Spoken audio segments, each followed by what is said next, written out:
talking about dating. It's a series called Potential, and it's been just so much fun, hasn't it?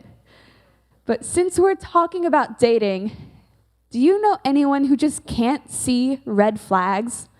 It's almost like they have blinders on and they just go through life without seeing any red flags. You'll meet someone, red flags popping off, and they think they're the best person ever. And you're like, dude, are you not looking at the person I'm looking at?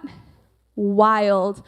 But I think we all know someone like this, don't we? Maybe it's you. But there's someone who wants to be with someone so bad, they're willing to do anything and settle for anything. And I mean anything.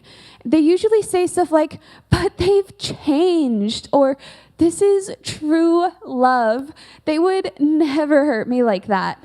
But the weird thing is, when you know the person they're talking about that's changed, supposedly, but you talk to every other person who's ever dated them, and they said the exact same freaking thing, you know it's just a cycle that's going to repeat. That person hasn't actually changed, but they think so. I would argue, however, that most of us would be willing to throw logic out the window when we really want someone, and we just don't realize it. You might be thinking, but Sage, I would never date a cheater, or I could never date someone with red flags. But you don't know that for sure. In fact, you probably won't know for sure unless you end up in that situation, unless you've experienced it. You might see your friends getting hurt. You think you'd never let that specific situation happen to you, but it can. Or maybe it already has. And this is why so many people bring up their regrets whenever the topic of dating is brought up.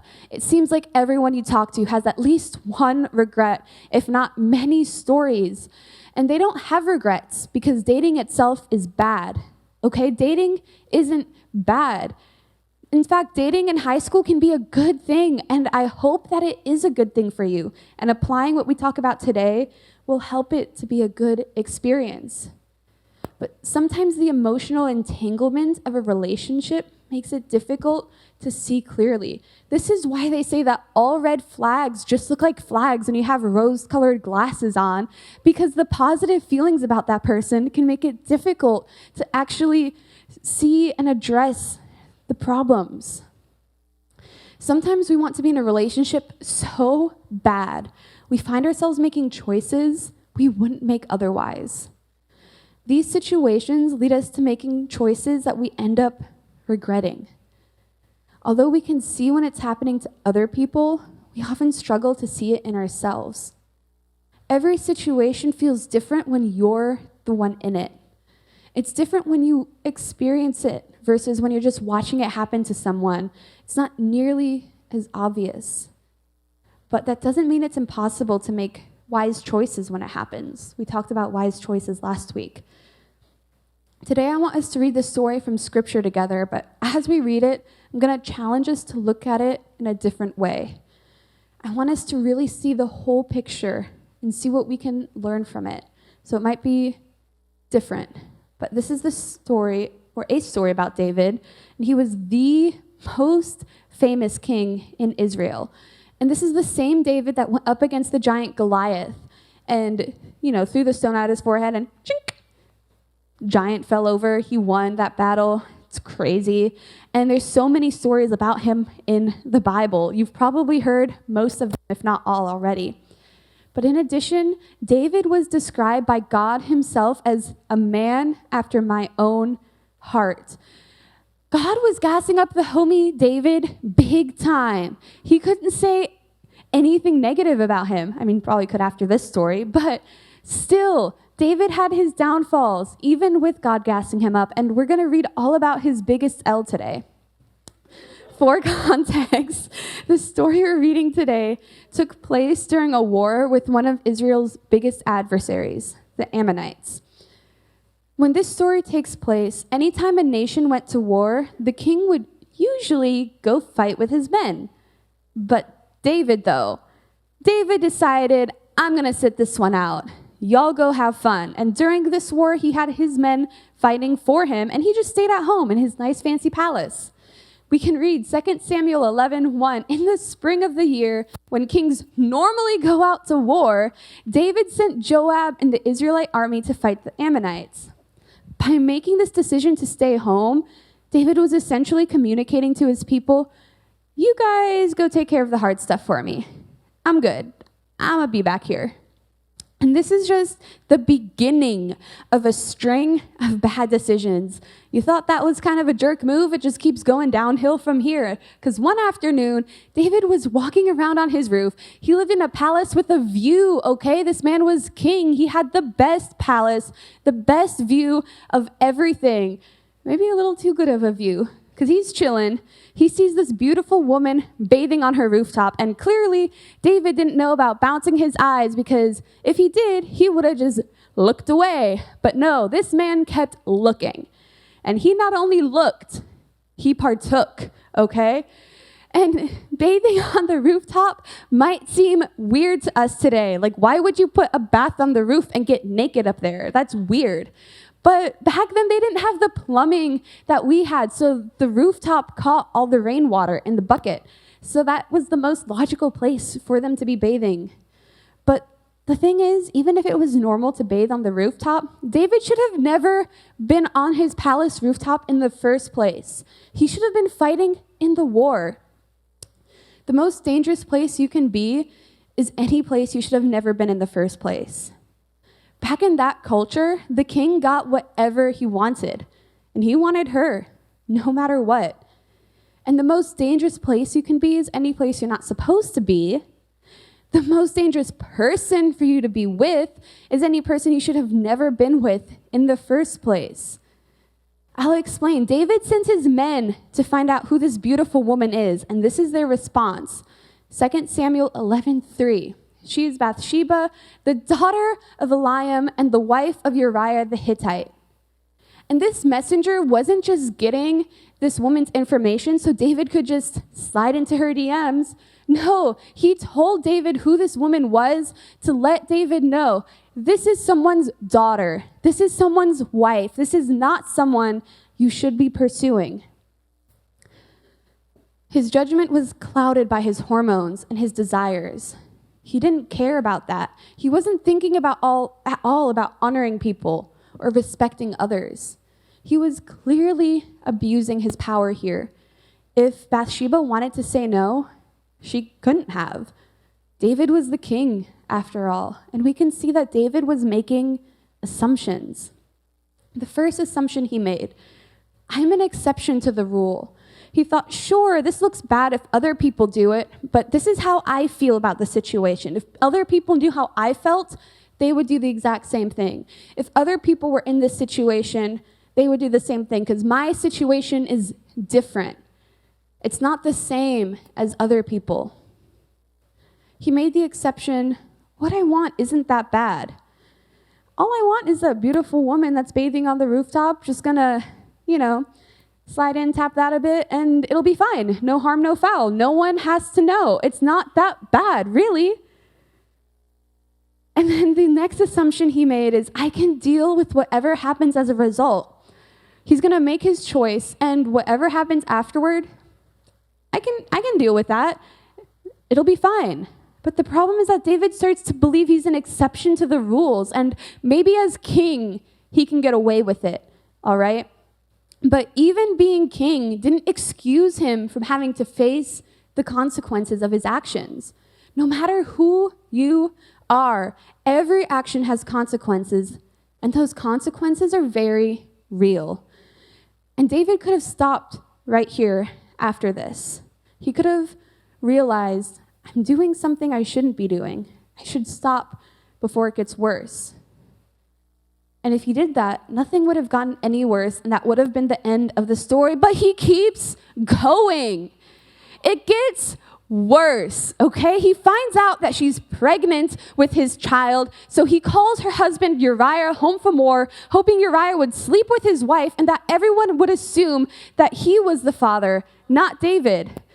But plot twist, when Uriah gets home, he feels bad sleeping at his home with his nice bed, with his beautiful wife, while all of his comrades are out fighting in the war. So he sleeps in front of David's palace. This makes Uriah seem like such a nice dude, and I feel so bad for what happens next because now David is desperate to cover his tracks. He sends Uriah back to the war, but he sends him to the front lines where he's most likely to get killed, and if he can't cover up that he's the father, he might as well take the husband out of the picture. Are you hearing this? Are y'all following this story? This is insane, and the plan worked. Uriah was killed in battle, and David took Bathsheba as one of his wives. Yes, he had multiple wives, and Bathsheba was one of them. And lightly speaking, let me make this clear, okay? If we're going to say the bare minimum here, that this means our image of David right now is someone who is lazy. Our image of him is someone who was an irresponsible military leader. He was a peeping Tom, abuser, adulterer, a liar, and a mobster, murderer. This is the guy that was a man after God's own heart, and this is not looking good. It's so easy to hear this story and to wonder, what on earth was David even thinking? These are terrible decisions. Who would do something like this? Many people read this story, and there's debates. Y'all, there's so many debates, and they wonder who is really at fault. They debate whether or not this story qualifies as rape. They debate if David was really a monster. But as I was reading, I realized that there's this vital detail that I've so often overlooked. And I've read this story so many times, and until this week, I failed when it came to seeing this crucial detail. When we spend so much time focusing on David, we have a hard time seeing Bathsheba in this story. Her life was turned upside down. Her humanity and respect was ignored. She was disregarded, and she went through such pain, loss, heartache, trauma. And we tend to diminish what she went through. But that's not right. Bathsheba was a victim, and her pain can teach us a valuable lesson. Sometimes when the pressure is on, we lose perspective. We can convince ourselves that we are the exception, but we're not. We're not. Without even realizing it, we don't even think about the fact that someone else might be paying a heavy price for our selfishness. We can fail to see people involved in our choices as valuable people. They're deserving of respect and love and honor, just like we are. And they have their own lives, their own experiences. And when we feel like we're the exception to the rule, or when we become so desperate to enter in a relationship, we'll do anything. It becomes easy to justify our decisions or our situations. This is because the pressure to be with someone can cause you to settle for anything. And don't miss this, settling for anything can mean that someone with intrinsic value is being harmed because of your decisions and your feelings and your desires, that you failed to just look around and see who you were impacting, to see the people that your actions were negatively affecting. And if you've been the one on the receiving end of that, I'm so sorry. If someone else's desires have left you feeling undervalued or broken or disrespected, you don't deserve that. You're valuable, lovable, priceless, and I'm so sorry that you've felt that way before. And I have no judgment for you. Please know that. I only have encouragement and support for you. I want you to know from the bottom of my heart that you don't deserve that. Please don't let the pressure to be with someone cause you to settle for anyone who will treat you that way. Whether you're the one struggling to see the way your actions affect others, or you feel stuck in a relationship that has you feeling undervalued, it's hard to see things clearly sometimes. This is why it's so important to have someone in your life who can be real and honest with you, even when it's hard. Because David's story, it didn't end there. He recognized that he was wrong, but he didn't do it alone. It took someone else speaking up and David being willing to listen in order for things to get better. This week, I have 3 things I want to encourage you to do. First, find someone to speak into your dating life. It can be a wise friend, a small group leader, it can be me, Rin, a trusted adult, but think about the people in your life that you trust. And then once you have that list down, narrow it down even further to the list of people who will be real and honest with you, even when it's hard. Pick someone like that to speak into your dating life. Next, ask them for help. Ask them to help you see where you're not being honest with yourself or where you might be avoiding the truth. It might seem scary because you'll have to be vulnerable, but you don't have to spill all of your deepest, darkest secrets right at the very beginning. You can just start somewhere small and work your way towards the deeper stuff. But the chances are you won't even have to tell them everything because this person will know you so well and they'll be able to speak into your life just because they know you so well from what little information you give them. But start somewhere. And number 3, listen to them. Listen to them. This person can't help you if you ignore everything that they say. So let them speak. Let them be honest even when you don't want to hear it. Because if I'm being honest, when you don't want to hear it is probably when you need to hear it the most. And to be honest, I've had a situation like this before when I was in high school where I was on the receiving end of a lot of selfish desires. And thankfully, that relationship didn't last very long. But it's because I had people in my life speaking into it. They were able to notice that something was wrong and to help me see it. And I listened to them. Now I have a very healthy, wonderful relationship with my husband, and it's wonderful, but that wouldn't have happened if I hadn't had people in my life supporting me and helping me find someone wonderful. So put people in your life. Listen, any of us can end up in a million places that we don't want to be by accident. It could happen to any single one of us in this room. None of us are above making mistakes, but we can limit the mistakes and we can limit their damage to ourselves and to others. We have to be willing to ask ourselves tough questions and to make difficult decisions. This can save you so much regret and so much baggage. And I'm not talking about years from now, further down the future, one day, maybe 10 years from now, you'll be glad that you took this advice. No, I'm talking about right now, maybe tomorrow or a few weeks or a few months from now. This advice will help you avoid so much heartache. So don't leave it here. And remember, the pressure to be with someone can cause you to settle for anything. You're God's masterpiece. You're his child. You are his craftsmanship. You are chosen and loved, and he doesn't want you to settle. God longs for you to thrive.